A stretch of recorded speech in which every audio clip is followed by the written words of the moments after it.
Welcome to this week's edition of the Mike Brey Show. I'm your host, Tony Simeone, joined by the head basketball coach, Mike Brey. 2 more wins, one on the road against Georgia Tech, the one at home against Clemson. You've now won 6 in a row. This team is really cooking right now. We are starting to find ourselves, Tony. I'm very excited about who we can become. Our leadership has been fabulous, but to get one in a close encounter in Atlanta and come home and thoroughly outplay Clemson, I'm proud of our group, and we want to keep it going. I want to ask you about the Clemson game. As you said, a thorough performance on both sides of the floor. You had the crowd really engaged. You had a great environment at Purcell Pavilion. You're perfect at home. What's it mean to protect home court the way you guys did? I think it's going to be huge for us moving forward. I like our confidence and our belief in our home court. There's no question our students being back and being in that end zone like they were for the Kentucky game really gave us energy.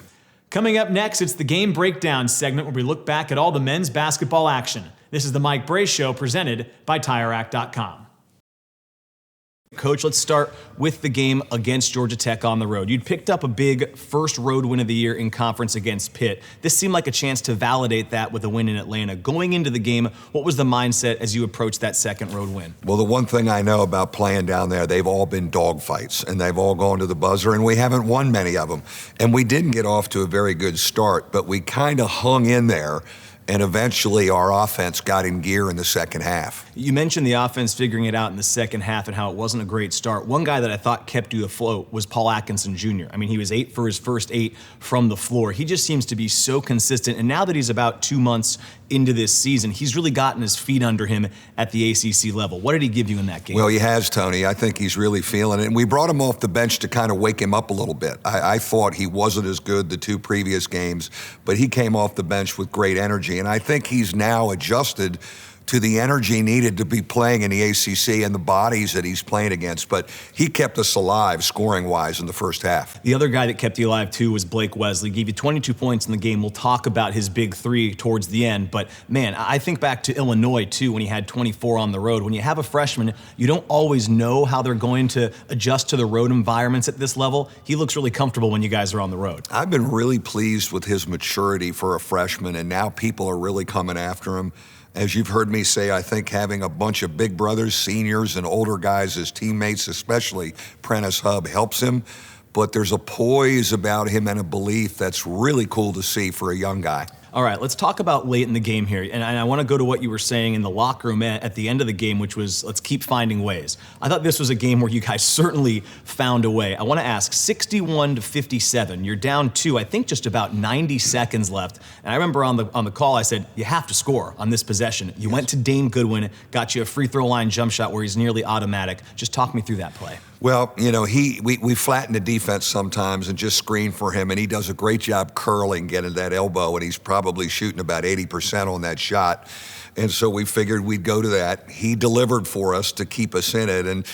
And you're right. I think there's the vibe about this group that they almost love game situations and believe we're going to figure out how to escape, and they did the other night. We've talked about a lot of the big shots. We'll talk about Blake's in a moment, but I feel like your defense late in games too. Whenever you guys need a stop, as far as I can tell, you've gotten it almost every time this year. On that next possession, you play about 25 seconds of great defense when they're winding the clock and you get the ball back. How big was your defense late in the game? I thought it was great, and I think we've made great strides defensively.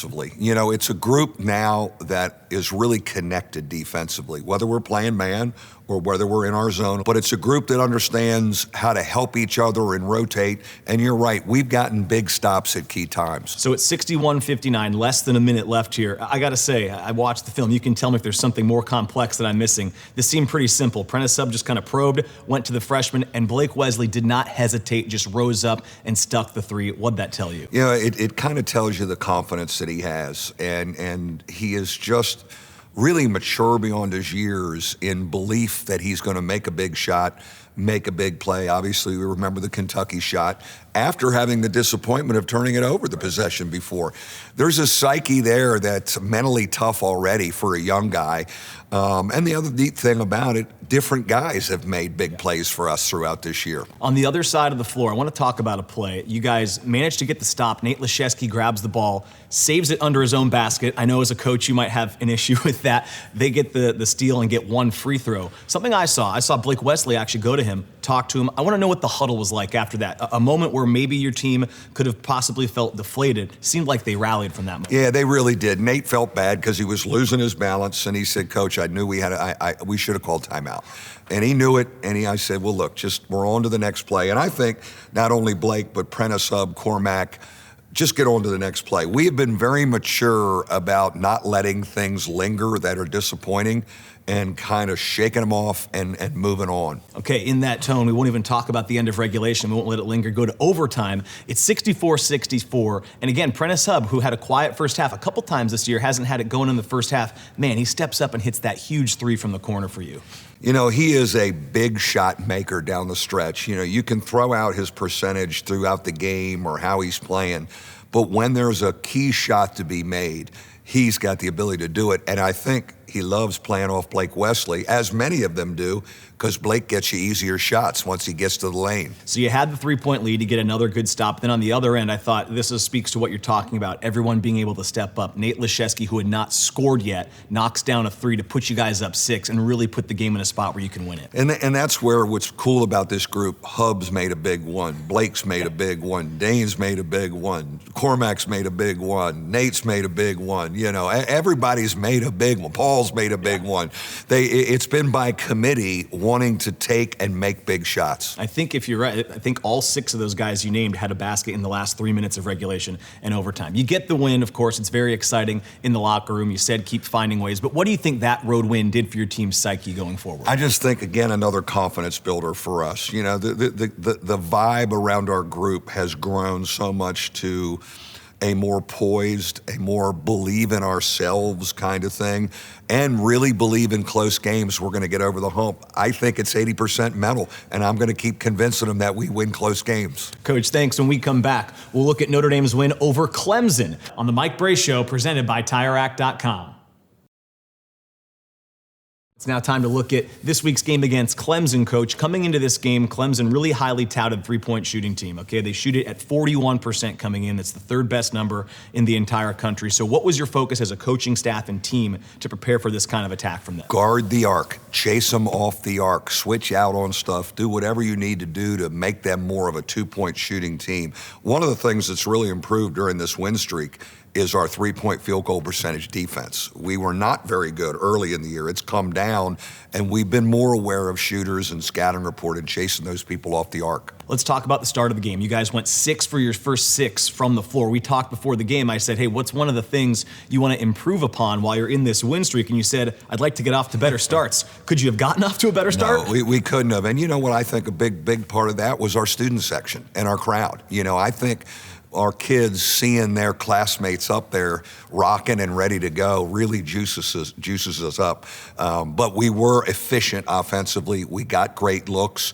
And our zone helped us a little bit offensively. Sometimes when we go zone, it helps us offensively. Talk to me a little bit more about the zone, because you've used it now, it seems like more and more as the season goes along. Your team seems to really thrive in it. And for Clemson, you know, you say a great 3-point shooting team, usually a zone can be a little bit risky, but it worked against them. It did, and I think because we've taught it differently. You know, Tone Weiss has done a great job teaching a little bit different matchup zone. We call it 23 match.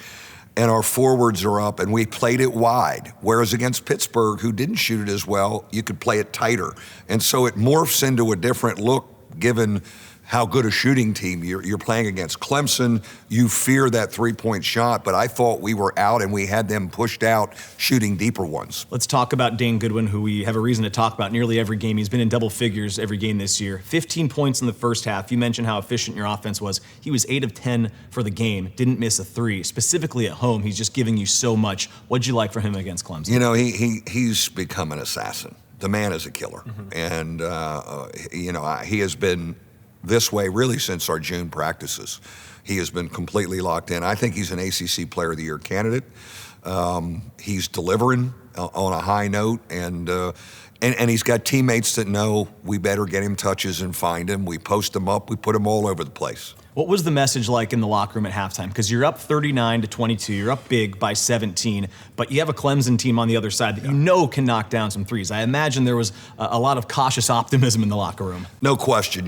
That's when you're really nervous. Yeah. You're up 17, and a team that can make 5 threes in a row on you.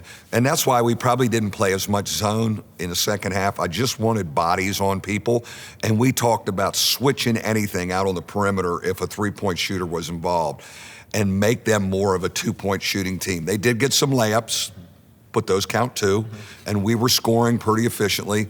And then they did have that little run of threes, but we had enough of a cushion. I want to bring up one guy that maybe hasn't gotten a lot of attention this year because he hasn't been scoring a ton. That's Trey Wurtz. He hit 2 baskets for you that came really deep in the shot clock. I thought kind of backbreakers, 1 in each half for a Clemson team that was trying to make that run. And I also just get the sense like when he's on the floor, he's a really calming presence from you. He is, and he needed a game like that, and we needed him to have a game like that. He is a key guy in our rotation of those 7 guys, and I thought he was confident. He made some shots. He's a great passer. He's gotten to be a better defender and rebounder, but he really knows our system and knows how to play. And you look at him, he's close to being a 1,000-point scorer. The guy can score, so we want him to shoot it when he gets great looks. Last guy I want to ask about is Blake Wesley, of course. So much excitement. But this was another game where slow start, 4 points, and then you look up at the end, he had 20 points. Somehow just fills the stat sheet every game. He does it so sometimes even quietly, even though he makes the big highlight plays. What impressed you about this performance from Blake? What I loved about Blake in this one is not a great first half. Fouling a little bit, maybe shot selection not great, or not making his open threes. And then comes back in the second half, flushes it, and really kind of puts on a clinic on use of the ball screen and driving, and especially when we got into the bonus quick, a lot because of his drives. And we're a great free throw shooting team. But, again, his mental toughness to hang in there and not let bad stretches ruin the whole night is mature beyond his years. This win, you guys win by 16. The score may be even a little misleading the way you played throughout the night, even better than that. You get to 4-1 of the conference. To me, this felt like a validating win. You guys have been winning close against these teams. This had to really give you guys a sense of belief. What was your takeaway with this performance? I think, again, to build confidence, Tony, a group that kind of feels like they're finding themselves and feel like they can make a run. I mean, I've dropped the hint of regular season champion every now and then. I throw that out there, and it's more important to us, and they've really digested that. Coach, thanks. When we come back, we'll have this week's edition of Irish Intel on the Mike Brey Show, presented by TireRack.com. It's now time for Irish Intel, where we go inside the play. Coach, of course, this is the big 3 from Blake Wesley. Less than a minute to give you guys the lead against Georgia Tech. Talk me through the action that leads to this 3. We're kind of playing basketball here. We get into a double ball screen set for Prentice to kind of distort the defense. And Prentice, being a senior point guard, is kind of probing, knowing now he probes and gets some people to bite. He gets the defense to bite a little bit. Blake does a great job of adjusting up top. His man falls asleep just for a half step, but to rise up and want to take that right there, that is fearless. That's being an assassin. And I just love the fact that he wants to take that. Prentice does a great job not forcing it. We got Paul in the post too if we wanted, but the young guy said, I'm going to give us the lead. And I tip my cap to that fearlessness, and I do not want to overcoach that, Tony. All right, Coach, the score's tied here in overtime, 64 apiece, 2.5 minutes to go. This is a great example where Blake Wesley's going to set up Prentice Hub for the go-ahead 3. Well, and I think our team enjoys these situations. Like, we're addicted to game situations, and we love them. And they're a little hard on the coach, quite frankly, and the fans, but they love them. Great job in our offense here in our motion. Blake waits on the ball screen from Nate. And I don't think anyone in the league can get into the lane off of 2 feet as well as Blake Wesley. Gets in, 2 feet, look at the defense collapsing, look at the shooters with their hands set, and a big-time delivery. And this guy right there makes big shots, as we've seen throughout his career. and this year. But it's nice, calm, and a great read by our young guy, drawing everybody. He got 5 guys on him. Look, he got 5 guys on him, and he just finds people. That's why our old guys like playing with him. He gets some easy shots. That was a great illustration of all the people around him. I do want to ask the one follow-up, because I think Georgia Tech wanted a foul on Dane Goodwin here as he came and set this screen. Take that out of the equation. How about just the IQ to come down and just be a nuisance to affect the closeout? To me, that's a little thing that doesn't show up in the box score, but it frees him up, right? No question, Tony. And when we're on that two-man side, we call that the two-man side in spacing. Our spacing is really good here. We're in our motion. And the two-man side, we do want some interaction sometimes, an interchange. Prentice could come up and back screen for Dane, maybe a cut. But there is some kind of action here, and it helps. And, I think that guy sold it a little bit. I'm not sure that was a foul, but at least there was some movement there on something. But again, this guy, when he gets both feet on the ground and reads the D, and I think every corner shot Hub shoots is going in right now. And to his credit, he's learned to find him a little better. All right, Coach, I want to go look at a baseline inbound set. This is when you guys are up 12-6 early in the first half. I always love your guys' baseline inbound sets. You guys get a lot of easy looks. Sometimes it's right off the catch. This one takes a little bit longer to develop, so talk me through it. A little bit different look, but you're right, Tony. We've really been scoring on out-of-bounds under. Our efficiency is fabulous. Here we put Dane to take the ball in, and we're going to come back to him with a single double screen, and he does a great job of reading it out of this because his man goes over the top. Watch number 13 try and shoot the gap and go over the top. Dane fades it to the corner, and the delivery by Blake Wesley is very important. Great delivery, great screen by Nate. Just reading and being efficient there on some single double action. It's just beautiful to watch. And scoring on out of bounds unders is something, we tried to concentrate on, and right now it's really rewarding us. That does it for this week's edition of Irish Intel. When we come back, we'll have Irishography on the Mike Brey Show, presented by TireRack.com. So, Dane, you guys have won 6 in a row, 7 of your last 8. It's been a really great month for the team. From your standpoint, what's been the biggest key to the success so far? Yeah, I think just playing together. We've really come together on both ends of the floor, defensively and offensively. I think last night was a great example of that. Really got off to a good start on the defensive end, and then carried it over to the offense, and I think spaced the ball, moved it well, and really played well together. I want to ask you about your game in particular. You've raised your scoring output every single year you've been on campus, now up to about 15 points per game. You're playing really well, really efficient. Just what's been the key to your success to be able to get better every single year? Yeah, I think just working at all aspects of my game. I came into this year with that mindset, and really trying to address everything. I think I've worked with Coach Hump a little bit more this year, and I think that's really helped me establish a low post presence, and it's kind of gotten me off to good starts in games. I think last night that was an example of that too, and just finding my spots. Guys definitely helped me on the team and put me in the right spots, and I think taking advantage of that. I want to go back to Boston College. This is probably like the low point of the season. You guys lose by 16 on the road. Ever since then, you've gone on that 7 of 8 streak so far. What happened after Boston College that's put you guys in this position where you've turned the season around? Yeah, I think we just looked at it as a whole. We knew we had to be better in every aspect of the game. It wasn't just one side of the ball. But we kind of just, we looked at each other and said, hey, this is how it's going to go, and we're going to work our ass off and play well together, and I think we've done that so far. You guys have performed really well in late game clutch situations, and when I talk to Coach Brey, the thing that we always kind of marvel at is it's someone different every game. You can name almost all 7 rotation guys that have made a huge shot late in crunch time. So what's enabled you guys to be able to perform when the game is on the line? Yeah, I think just that experience. I've been here for 4 years now, and I've been in a few of those games, to say the least.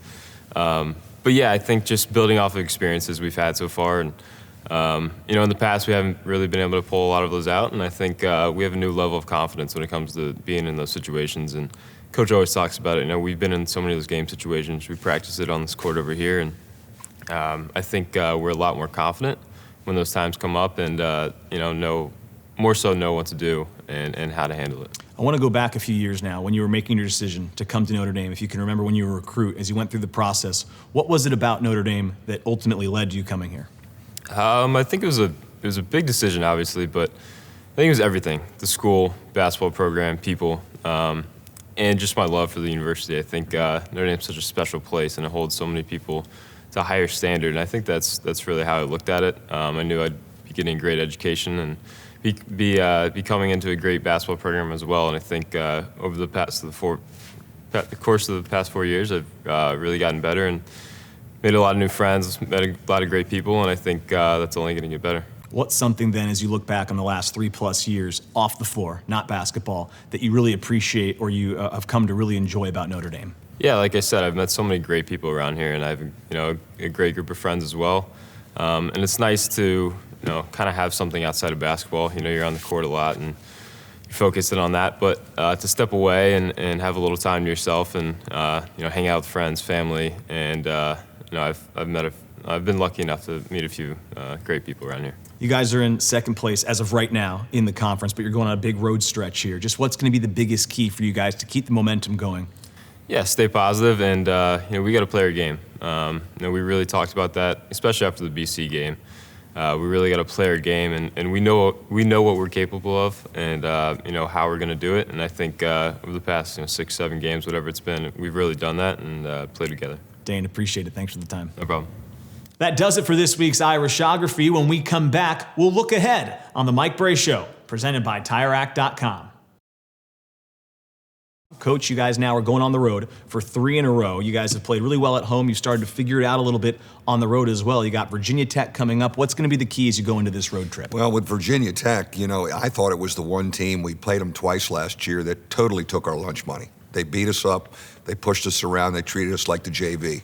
And I will remind our group of that as we prepare for them. And then we've got to get up to D.C. for the Howard University game, which I think is a very powerful day and event for our university. So, it's a longer road trip, but, we're playing better on the road. I want to ask you a little bit more about that D.C. trip. As you mentioned, really important day for you guys to be in D.C. on Martin Luther King Day. It's just so unique. What are you most looking forward to on Martin Luther King Day? I think the educational experience for our student athletes to be on an HBCU campus in the world we're living in right now and all the things that have happened, to be at Howard University, I think it's great for them. I think it's great for our university to be seen in that light on Fox National broadcast all afternoon on Monday.